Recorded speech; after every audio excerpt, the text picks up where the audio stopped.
Kamusta? Marahil ang dami mong problema. Ang dami mong inaalala. Mukhang mabigat na yung pasanin mong daladala. Tanong ko sa'yo, kapatid, kaya mo bang mag-isa? Marahil nagdidesisyon ka lang mag-isa na akala mo kayang-kaya mo mag-isa. Pero hindi pala.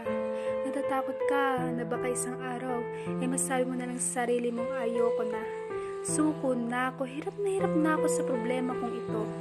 Kung pagod ka na, kung sukong-suko ka na, kung hirap ka na sa mga dalahin mong daladala, ito lang ang masasabi ko sa'yo.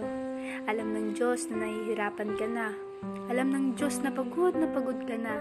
At ang Diyos na nagsasabing bibigyan ka niya ng pahinga kung lalapit ka sa Kanya. Kaya lapit ka na. At masasabi mo na sa iyong sarili na hindi ko pala kayang lumaban mag-isa. Kaya lalapit ako sa aking Amang makapangyarihan sa lahat. Hihingi ako ng patawad sa aking mga ginagawang kasalanan. Sapagkat hindi pirong paglaruan ng pagkakasala. Hindi ito yung laruan na pwede mong laruin sa bawat oras. Kasi ang kabayaran ng kasalanan ay kamatayan. Pero huwag kang mabahala. Huwag kang matakot.